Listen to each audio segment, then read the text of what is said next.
द्वारिका में नहीं कह सकता। देखिए, उद्धव जी के सिवा ब्रज की बात कृष्ण किसी से ना तो की ना कहते थे।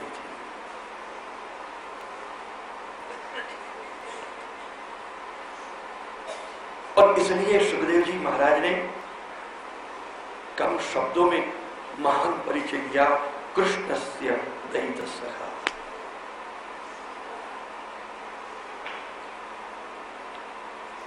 प्रिया या प्रियतम से भी अगर कोई जीवन में महत्वपूर्ण स्थान रखता है वो मित्र होता है। वो मित्र जो शरीर दो और आत्मा जुड़ी हुई होती है, समानशील जिनके व्यसन होते हैं और एक दूसरे को बहुत बड़ा समझते हैं। मित्रता समझदारी के नींव पर खड़ी रही होती है, यानी अंडरस्टैंडिंग पूर्ण रूप से जहां न हो वहां मित्रता है ही नहीं। अगर मित्रता कहा जाए तो ये मित्रता का धोखा है, भ्रम है।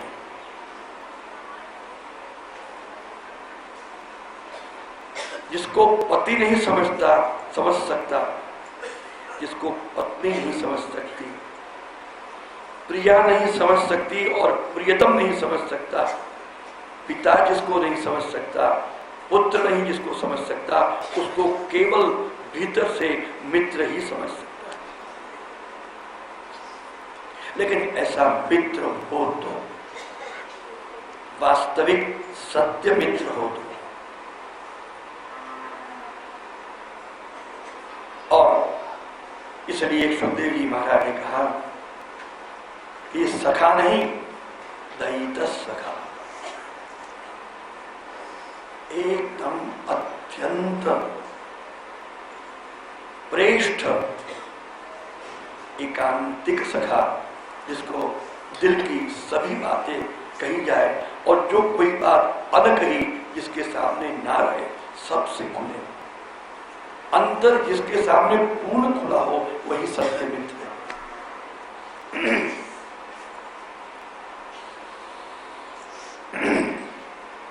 तभी उद्धव जी को बुला के कहा, याद रहे भगवान की मित्र भक्ति तो अर्जुन को भी प्राप्त हुई थी, लेकिन सुखदेव जी ने या कोई ने भी अर्जुन को न भागवत में न महाभारत में कृष्ण का दयित सखा नहीं कहा हो।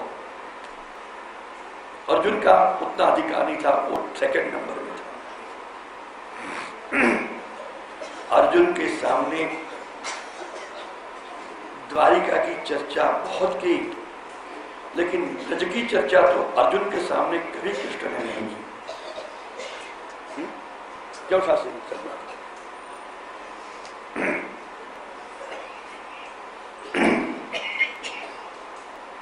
न अर्जुन ने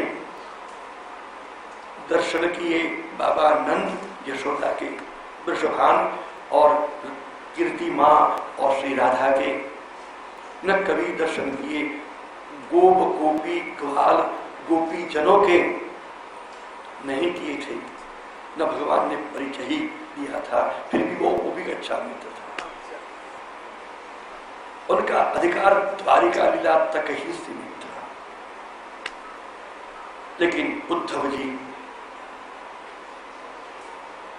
मथुरा लीला और द्वारिका लीला के भक्त होते हुए भी ब्रज लीला का परिचय कराया था, ब्रज भक्तों के दर्शन कराए थे, ब्रज के दर्शन कराए थे और ब्रज के स्थल स्थल पर उनको ले जाया गया और यात्रा 84 कोस की भी कराई थी।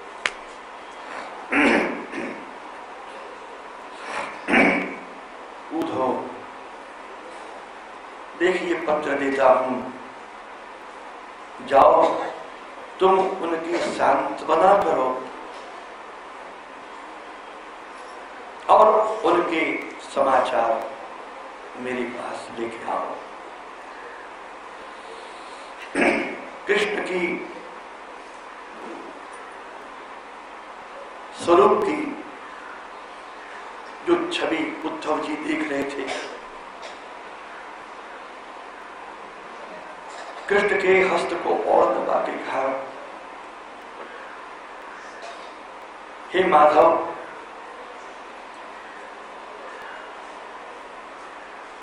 आप कितने गहरे, कितने विशाल प्रेम के सागर हो।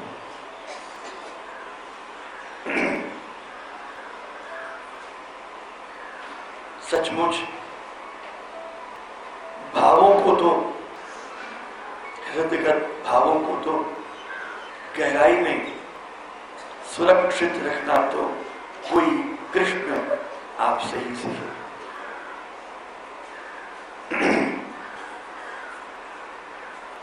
कहीं बात ऐसी तो नहीं थी, कहीं बात ऐसी तो नहीं थी जो स्वामी जी ने एक बार रामलीला में हंसते हंसते कह दी थी, साची प्रीत हियमे बसे प्रगट किए रस जाए। तब तो कहीं ये कृष्ण स्वामी जी के शब्दों में प्रकट इस वचनामृत को कहीं मंत्र मान के, मंत्र के रूप में दीक्षा प्राप्त करके कहीं राधा जी को इस विषय में गुरु तो नहीं बना लिया।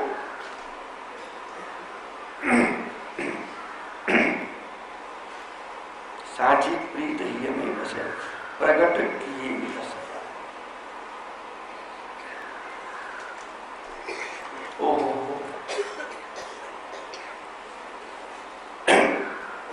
कौन कहता है हे माधव, प्रेम तुमको कितने लोग करते हैं, कितने तुम पर समर्पित हैं, निछावर किए हुए हैं। सब समझते हैं कि तुम कठोर हो, सब समझते हैं कि तुम निर्मोही, सब समझते हैं कि तुम किससे भी, प्रेम की बात तो छोड़ो, एक बूंद स्नेह के किसी पर नहीं डालने वाले भले लोभी और कंजूस हो। माधव, कहते हैं लोग कि तुमको प्रेम करना नहीं आता, तुम तो प्रेम पाने वाले हो, प्रेम करने वाले नहीं। जरूर भक्त वत्सल हो, भक्तों पर दया करते हो, लेकिन आज मुझे भी पता चला कि हे कृष्ण, तुम्हारे हृदय कमल में मेरा भी क्या स्थान है। आज मुझे पता चला है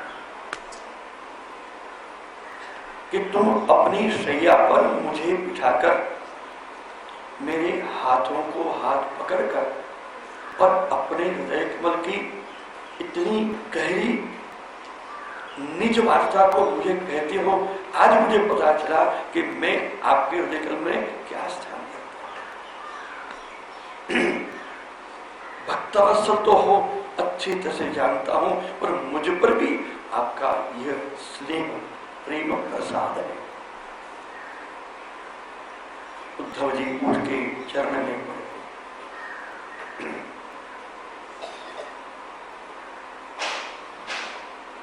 उद्धव जी कृष्ण को कहते हैं, भगवान, आपके मुखारविंद से वचनामृतों के द्वारा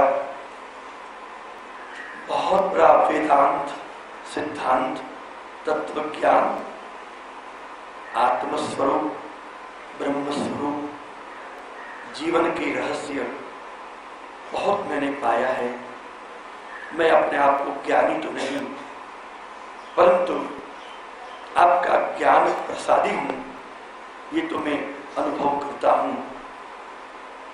कई बड़े बड़े महात्माओं के संग भी तो किए हैं। सुखदेव जी महाराज ने एक तीसरा भी परिचय दिया था इसी श्लोक में, कृष्ण से दीजिएगा, बृहस्पति के ये शिष्य है। क्या कहा? तीसरा परिचय क्या था? बृहस्पति के शिष्य। देवगुरु बृहस्पति के भी शिष्य है। महाराज ऐसे मेरे विद्या गुरु भी रहे हुए हैं, आप निश्चिंत रहे, आपके इन ब्रज भक्तों को मैं यूं चुटकी से मना दूंगा, बहुत समझा दूंगा, बड़ी ज्ञान से उनको भर दूंगा, आप चिंता न करें। यूं चुटकी से यूं उनको मना, यूं उनको समझा दूंगा और ज्ञान उड़ेल दूंगा। आखिर है तो बेचारे ब्रज के भोले भाले गांव के गवार तो है, उनको मनाने में कोई बड़ी बात नहीं है।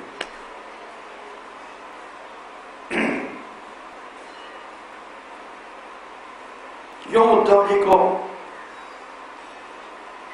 एक मद भी था, प्रधानमंत्री पद का तो मद था ही नहीं,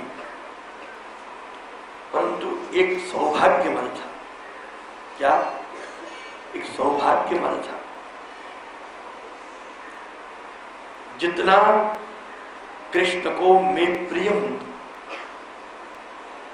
और कृष्ण का जितना मैं विश्वास पात्र हूं और कृष्ण का मैं जैसा दाहिना हाथ हूं और कृष्ण के सखाओं में जो मेरा स्थान है वो किसका है? कृष्ण के लिए मैं कुछ मायना रखता हूं, यानी आई एम समथिंग। ये सौभाग्य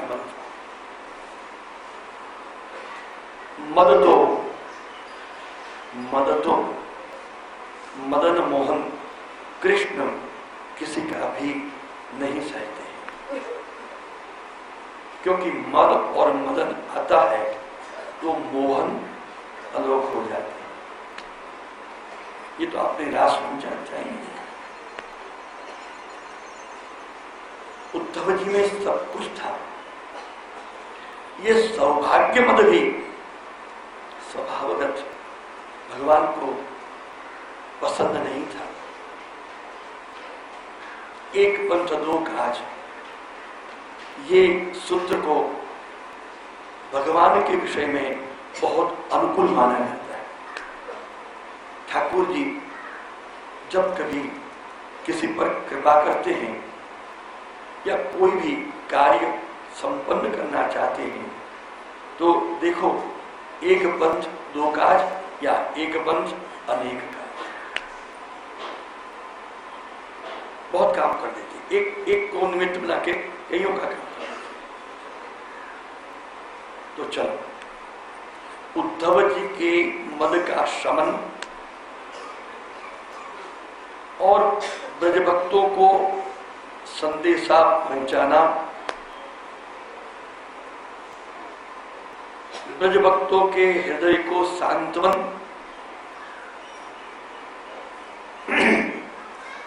और उद्धव जी के मद का शमन करते हुए उद्धव जी को व्रज भक्ति का दान करने की एक बड़ी कृपा करना, इतने सारे निमित्त बनाकर भगवान कृष्ण ने आज उद्धव जी को बुलाया। कितनी बात।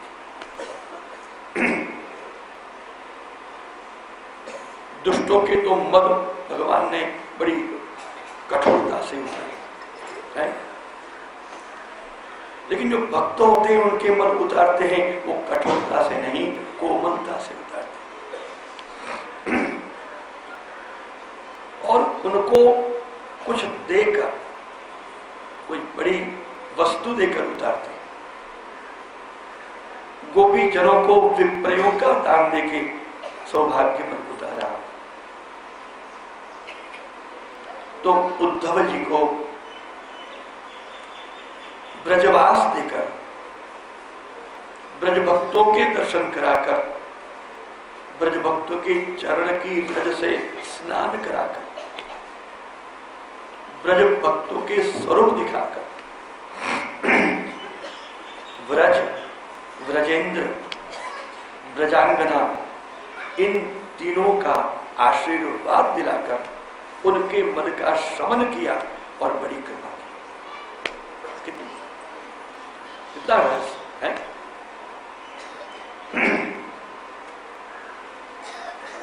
और अर्जुन आदि कोई भी सखा भक्त को संयोग का सुख तो कुछ कुछ बांटा, संयोग रसानंद तो नहीं बांटा, पर संयोग रस थोड़े थोड़े बूंदों के रूप में, टेबल स्पून के रूप में नहीं, चमचियों के रूप में, टीस्पून आदि आदि के रूप में बांटा। किसी को टेबल स्पून में मारा, लेकिन लोटा भर भर के, गगरिया भर भर के वो पिला दिया, तो केवल अपने भक्तों को ही पिलाया है। और कभी कभी दान दिया है,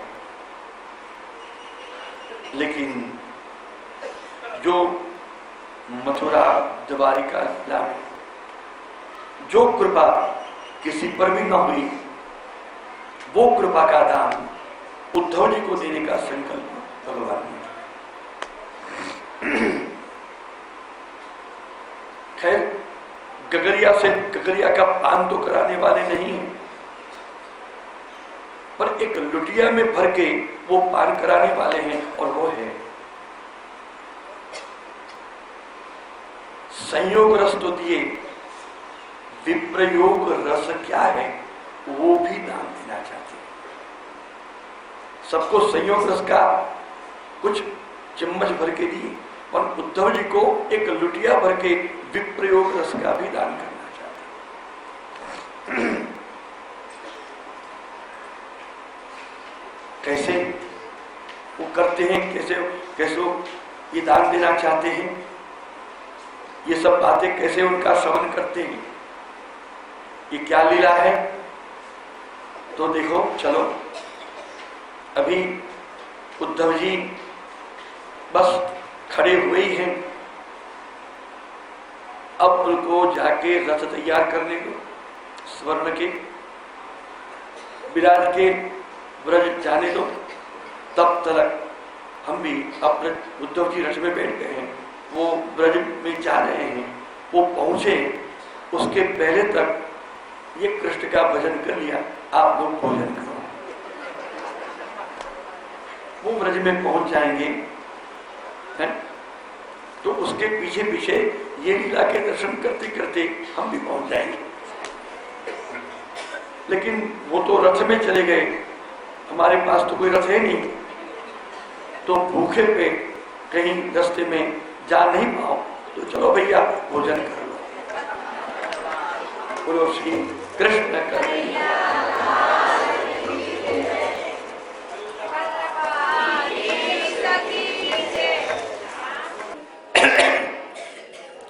श्रीनाथ जी चरण कमलेभ्यो नमः।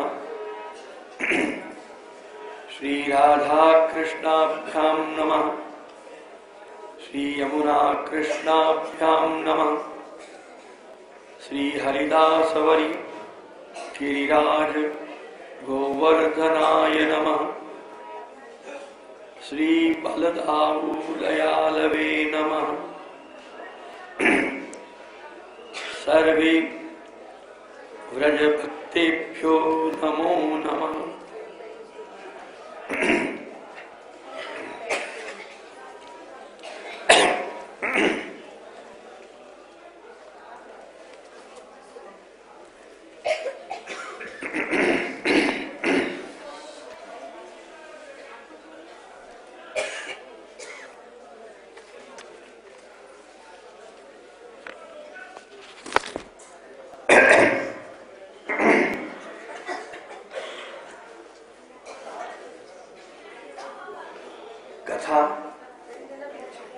कृष्ण की कोई भी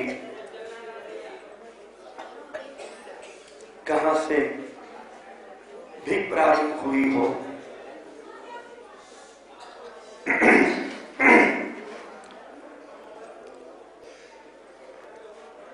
और भाव ये करते हुए कि धारा दोनों भले चलती रहे। कभी कभार इस प्रकार की भी भगवत लीला ही होती है।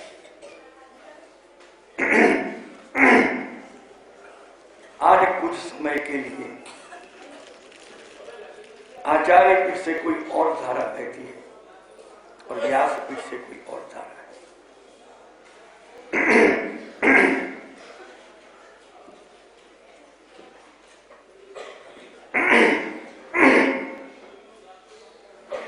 जो धारा यहां से प्रारंभित हुई थी और भगवान के एकांतिक सखा उद्धव जी रथेन वायुवेगेन जगाम गोकुलम प्रति, अब सीधे नंदग्राम पहुंच गए।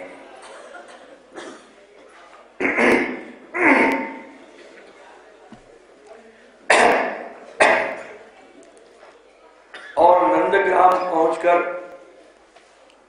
अपने स्वर्ण के रथ से उतरकर नंद बाबा का नंद भवन था, कितनी सीढ़ियों को चढ़ के पर्वत पर जो था, अपने चरणारविंदों से वहां पर पधार कर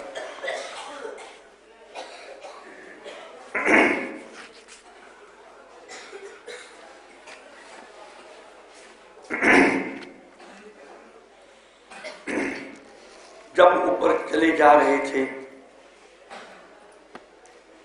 रथ का स्वर सुनकर, घोड़ों की खनखनाहट छोड़कर सुनकर नंद भवन के लोग बारियों में बारी बारी से झांकते थे और दौड़ के ब्रजराज नंद बाबा को खबर दी, बाबा बाबा कोई सोने के रथ में सवार होके न जाने कहां से आया है और देखो सीढ़ी चढ़ के ऊपर आ रहा है। किसी ने कहा, अरे मूर्ख, कोई कहा आ रहा है? बाबा एक खुशखबरी सुनाओ, कहा इनाम दोगे?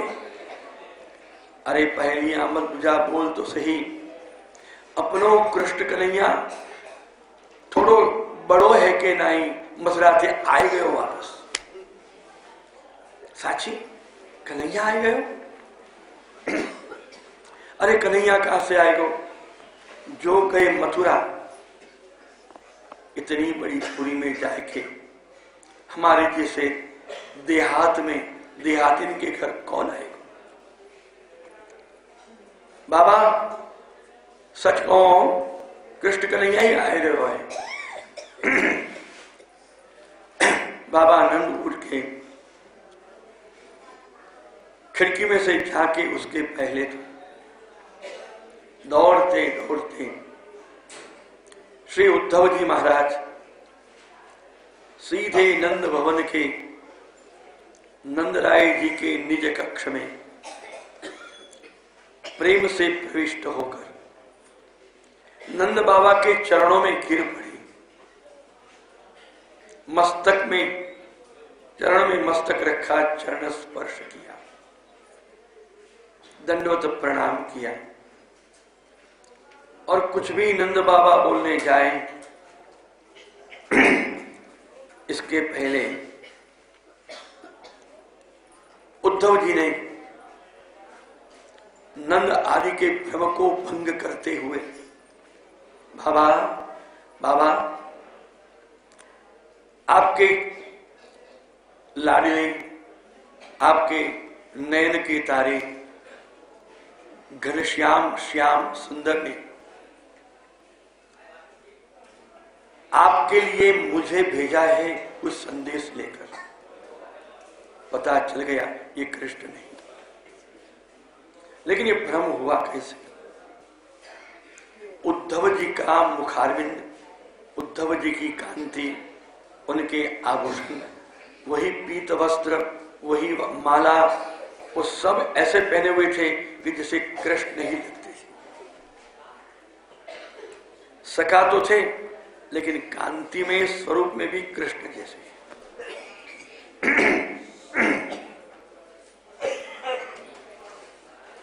जब उद्धव जी नीचे पहुंचे थे तो संध्या काल का समय हो गया था। गाय वन में चर के वापस आ रही थी, गोधुली बेला थी, गोरज उड़ रही थी। तो सबसे पहले तो गायों के खुर से उड़ती हुई वो पावन गोरज, इसका सबसे पहले उद्धव जी को अभिषिक्त होने का सौभाग्य मिला। पहले गायों के रज से अभिषिक्त हुए और जब जाएंगे तो गोपियों के चरण रज से अभिषिक्त होंगे। गाय और गोपी ये गोविंद के अति प्रिय है। लेकिन गाय की रज से जो पावन प्राप्ति जो जीवन में होती है, तो वो तो भूमिका रूप होती है गोविंद और गोपी जन वल्लभ को पाने।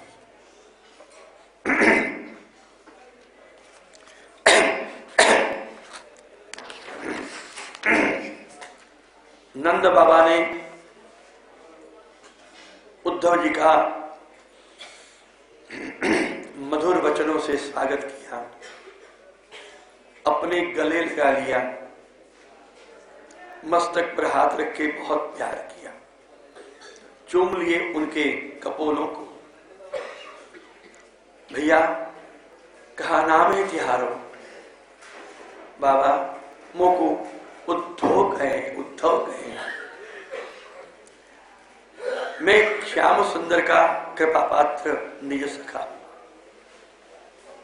नंद बाबा बगल में बैठी हुई यशोदा रानी इतनी प्रसन्न हो गई,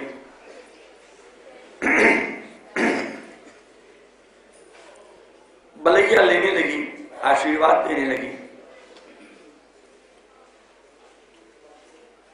और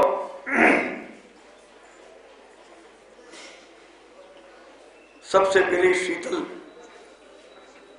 बना का उसको थकान उतारने के लिए कटोरे में, लोटिया में, फड़िया में शीतल भोग अरोगाया, माला पहनाई, तिलक किया, स्वागत किया, कुछ खाना खिलाया, कलेवा कराया और कहा कि कुछ समय प्यारू का समय भी हो गया।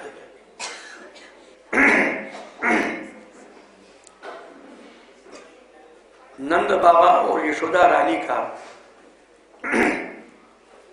ये जो वात्सल्य भरा प्रेम, ये स्नेह को जब उद्धव जी ने देखा तो बहुत ही भरे भरे हो गए।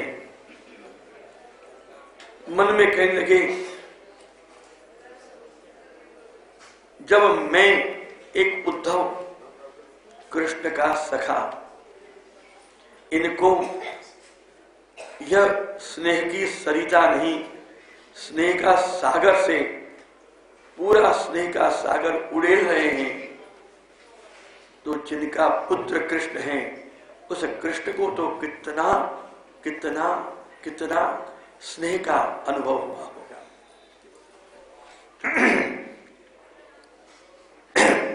बाबा आप लोग धन्य हैं और आपके दर्शन करके आज मैं कृतार्थ हुआ हूं। नंद बाबा ने सबसे पहले वसुदेव देवकी के अंतर खबर पूछे, मथुरा वासियों के पूछे और सबों के खबर अंतर पूछते पूछते कंस क्रूर था, वो चला गया। बहुत अच्छा हुआ। धीरे से पीछे उन्होंने, उद्धव जी मेरे प्यारे कृष्ण बलदेव की तो कुछ खबर सुनाओ। अपि स्मरति न कृष्णो मातरम सुरस सखिन गोपान व्रजम चात्मनाथम गावो वृंदावनम गिरी। हे उद्धव जी, चलो सब बात हो गई है, हमारे प्यारे कृष्ण बलदेव की कहाँ खबर है? उद्धव जी देखो, ये देखो, ये मेरे बगल में जो बुढ़िया बैठी है, ये कृष्ण की मां है। और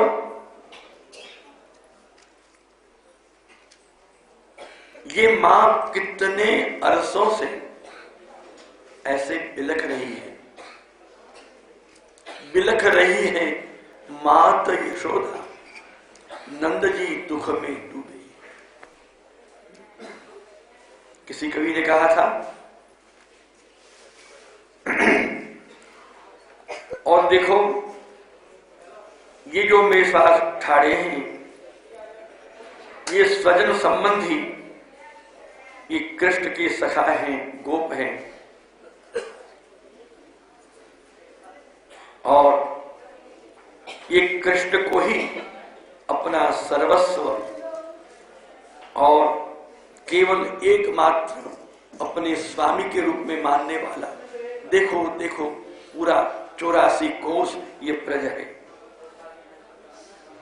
उद्धव जी देखो, वो गैयाओं को देखो, गौओं को देखो, इन बछड़ों को देखो, इन गूंगे पशुओं को देखो, सब के सब कृष्ण को याद कर रहे हैं। देखो वो वृंदावन इतना विस्तार पूर्वक है, और सामने देखो गिरि गोवर्धन भी है। और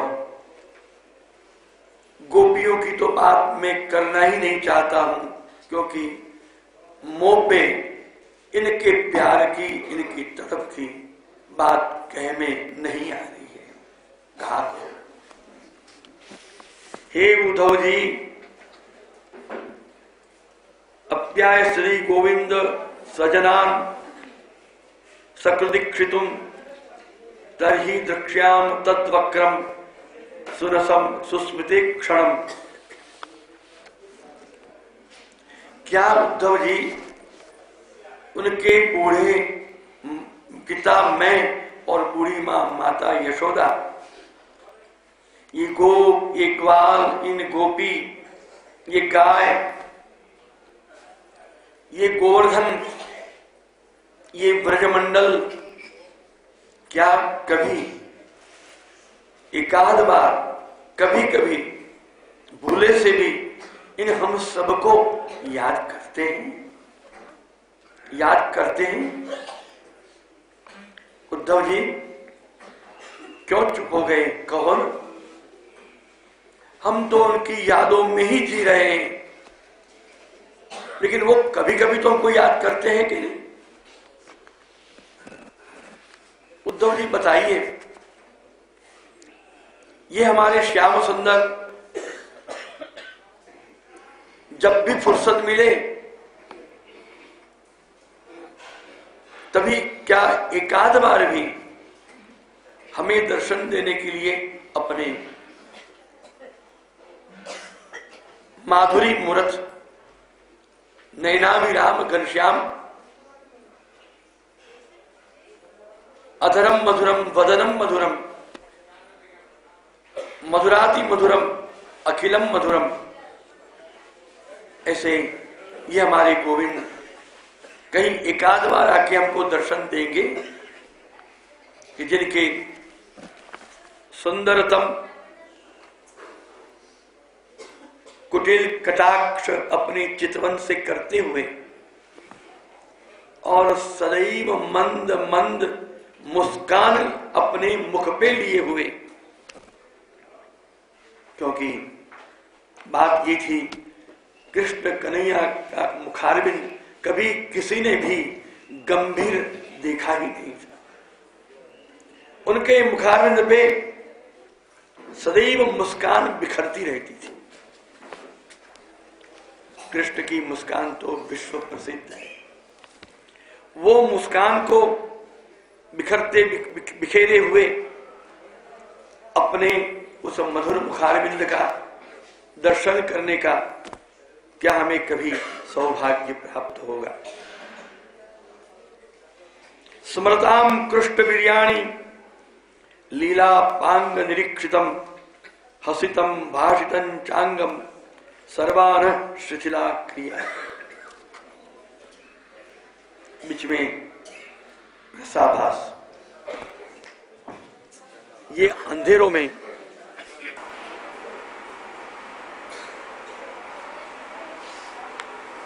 ये कृष्ण, ये मेरा कन्हैया सदैव मधुर मुस्कान बिखेरे हुए सदैव जो रहता था, तो कभी कभी ऐसे ठहाके लगा के उन्मुक्त जोरों से इतने हंस देता था, खिलखिलाट कर रख देता था, हंसी की गूंजन ठेठ पूरे ब्रजमंडल में फैल जाती तो सभी आनंदित हो उठते थे। हसितम, और कभी कभी इतने सुंदर मधुर मधुर वचनों से वाणी से बोलकर सबों के हृदय को आप्लावित करते थे। और ये कृष्ण की अनेक विध इस प्रकार की चेष्टाएं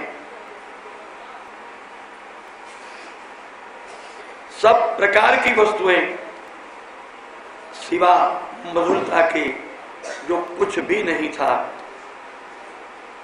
हे उद्धव जी, बार बार याद आती हैं तो शिथिला क्रिया हमारे दैनंदिन नित्य के जो कर्म हैं, जो हमारे काम हैं, उनमें इतनी शिथिलता आ जाती है कि जिससे कोई काम होता ही नहीं है। मन्ये कृष्णञ्च रामञ्च प्राप्ता विहसुरोत्तमौ सुराणां महदर्थाय गर्गस्य वचनम यथा। ये कृष्ण बलराम जब ब्रजमंडल में थे, हमको पता पूरी तरह नहीं चल पाया था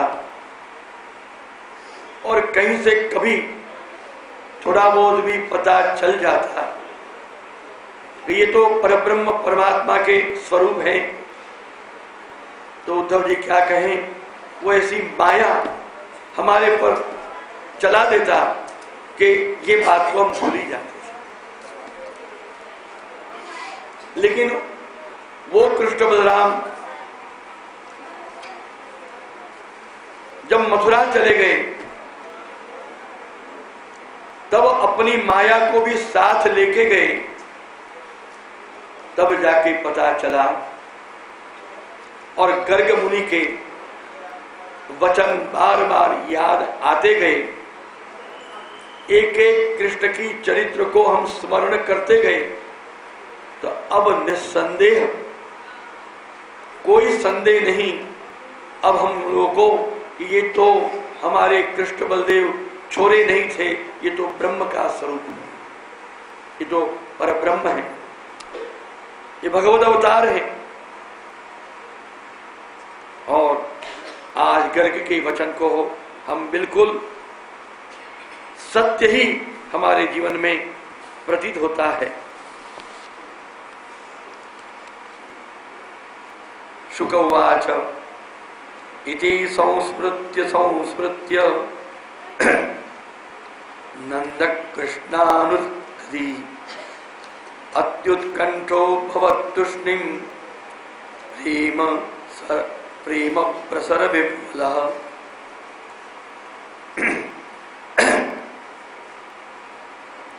नंदः कृष्णानुरक्तधिः प्रेम प्रसर विपुलः।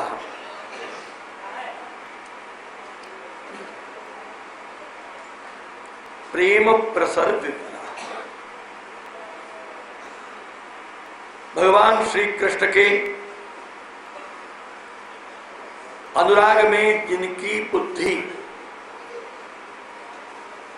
जिनका मन, अंतःकरण कृष्ण के अनुराग में संपूर्ण अनुरक्त तो हो चुकी थी, लेकिन वे प्रेम प्रसर विपुलः, मानो इनके हृदय में जैसे समंदर में कभी कभी बाढ़ आती है,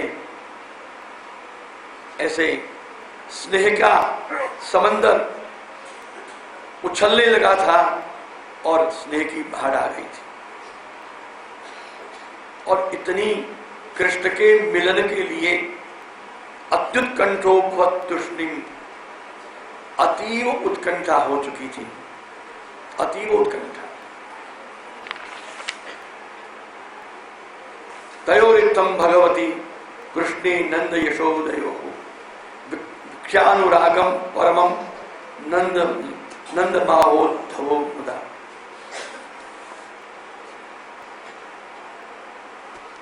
सुखदेव जी महाराज कहते थे कि नंद बाबा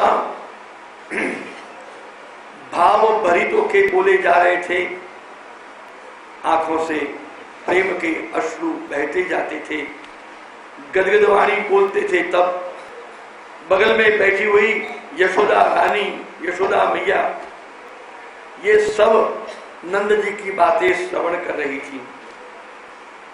तो यशोदा मां को तो बस धीरज का बांध टूट गया, वो तो फट फट करके वो रोने ही लग गई। हा कृष्ण, हा कन्हैया, हा राम, हा बलराम।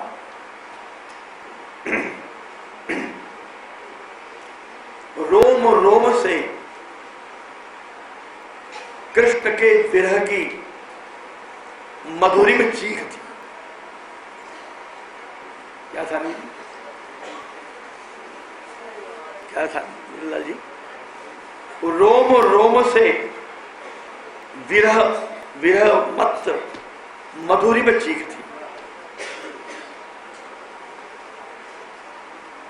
ये पहली बार शब्द का प्रयोग।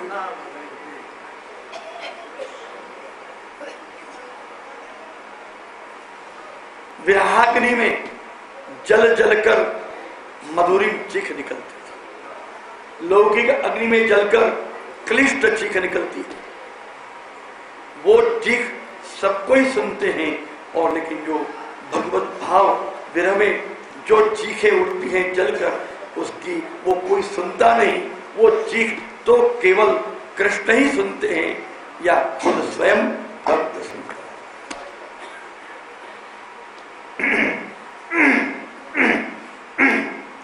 लेकिन वो चीख निश्चित उद्धव जी ने सुनी। उद्धव जी भगवत आविष्ट थे, अंग प्रत्यंग में भगवत आवेश था, और भगवत आविष्ट होने के नाते वो मधुरिम चीख सीधी उद्धव जी के कर्ण ने नहीं, उद्धव जी के हृदय ने सुनी। ऐसी चीख कान नहीं सुनता, ऐसी चीख का तो सुनना हृदय से होता है, हृदय से होता है।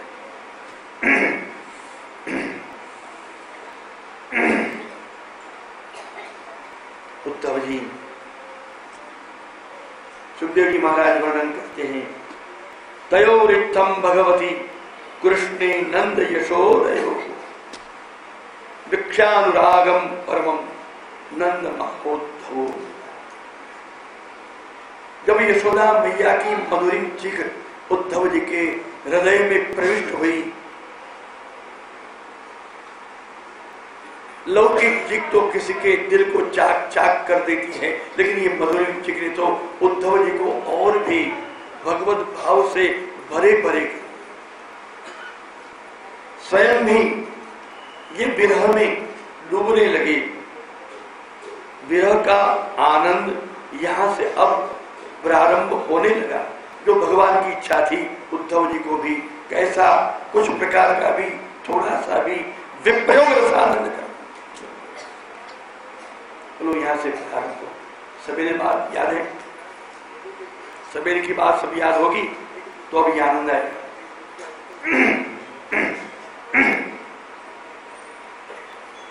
सुखदेव जी कहते हैं अनुरागम वीक्ष नंद यशोदयो हो, अनुरागम वीक्ष उद्धवो परमम मुदा।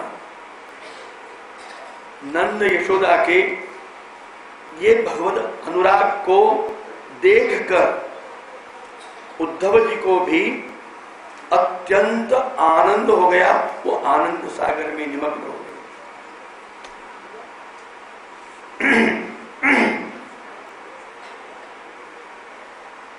और आनंद प्रमुदित बन के उद्धव जी ने नंद यशोदा के चरणारविंद में साष्टांग दंडवत प्रणाम करके चरण धूलि अपने मस्तक पर लगाए। युवाम श्लाघ्यतमो नूनम देहिनाम यमानद नारायणे खिले गुरु यत् कृत्वा मतिरिदृषि। हे मान देने में सर्वथा योग्य मान, अथवा तो सर्वजनों को मान देने वाले समभावी। मुझे इसमें कोई भी अब संदेह नहीं रहता है कि निश्चित देही नाम आपके जैसे जिन्होंने मानव शरीरों को धारण किया है वो इतने सराहना के पात्र हैं, प्रशंसा के पात्र हैं, धन्य धन्य हैं, परम भाग्यशाली हैं कि जो सारे जड़ चेतन रूप ये विश्व के निर्माण करने वाले और विश्व को अपने स्वरूप ज्ञान कराने वाले ऐसे परब्रह्म परमात्मा जो नारायण हैं, कृष्ण हैं, उनके प्रति आपके भीतर इतना इतना अपूर्व भगवत प्रेम, कृष्ण प्रेम, और वो भी वात्सल्य रस से निर्झर जो झरना इसमें से फूट रहा है। जय हो नंद जी, जय हो यशोदा जी की, जय हो नंद बाबा की, जय हो यशोदा मैया की।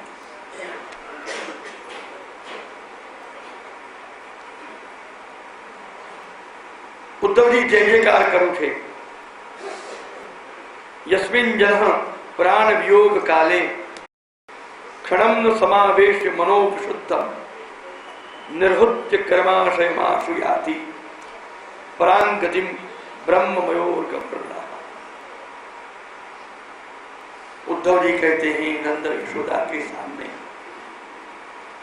कि बाबा, जो जीव अपने अंतकाल समय अपने मन को निर्मल करते हुए एक क्षण के लिए भी उस परमात्मा श्री कृष्ण के चरणारविंद में लगा देते हैं और तत्काल कर्म की सब वासना कहीं बह जाती है, धुल जाती है और स्वयं वो जीवात्मा अति तेजस्वी बनकर भगवन्मय होकर भगवत गति को निश्चित प्राप्त करना है।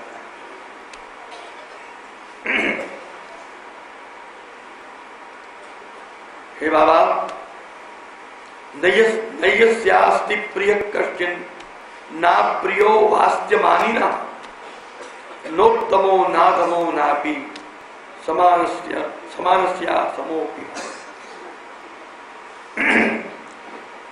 उद्धव जी परब्रह्म परमात्मा कृष्ण बलदेव के वो परमात्मा स्वरूप का परिचय कराते हुए नंद यशोदा ब्रजभक्तों के क्षण भी थोड़े भी जो लौकिक भाव हैं, प्राकृत भाव हैं और जिनसे बधी अलौकिक ममता के उपरांत भी एक तनिक भी प्राकृत लौकिक जो ममता है उनको भी अब धोकर उनको शुद्ध विशुद्ध भगवत भाव भरित भगवत आसक्ति में उनको प्रेरित कर रहे हैं। और उनके लिए उन्होंने अब के जो जितने उपदेश दिए कि हे नंद बाबा, हे यशोदा रानी, परब्रह्म परमात्मा का छोटा बाल स्वरूप, किशोर स्वरूप, युवा स्वरूप, प्रौढ़ स्वरूप या कोई भी अवस्था का स्वरूप, वो शरीर की अवस्था नहीं, उनका कोई शरीर नहीं।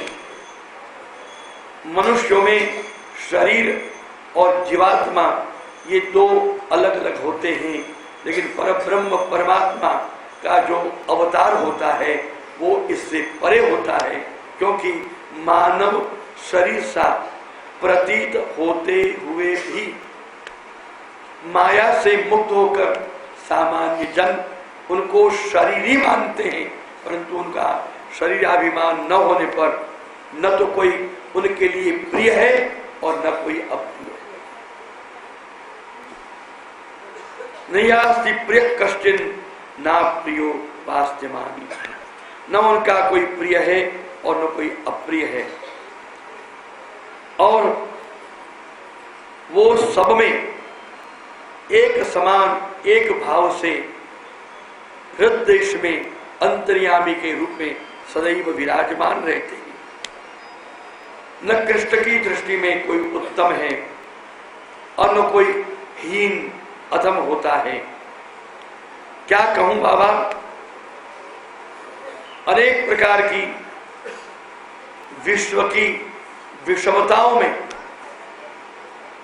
विषयता में भी उनके लिए कोई पदार्थ विषम नहीं है, कोई विषम नहीं है।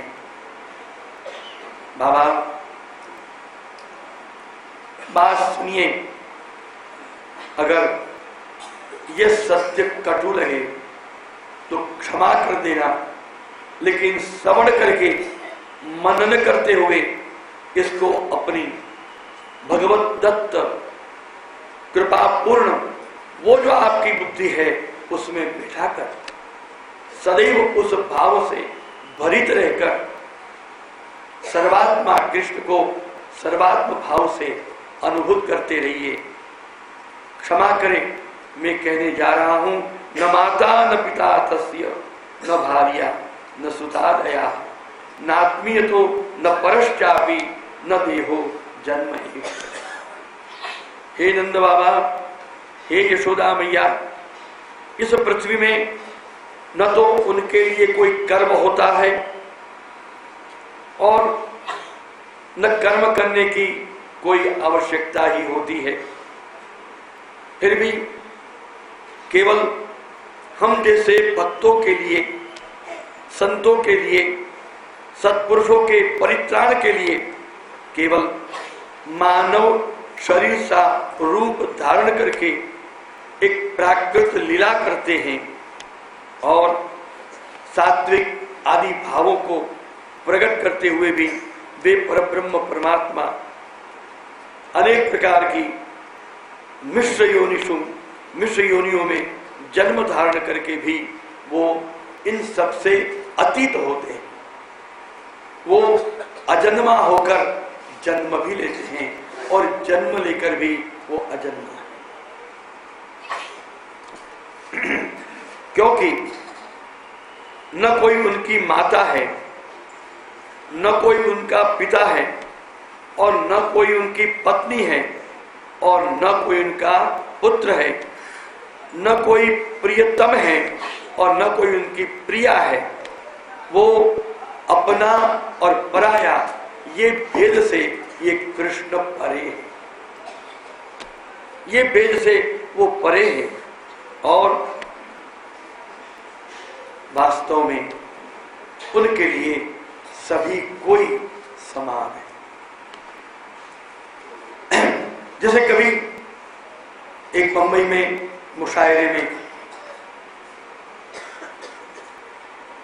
मैं भूलता ना हूं तो सन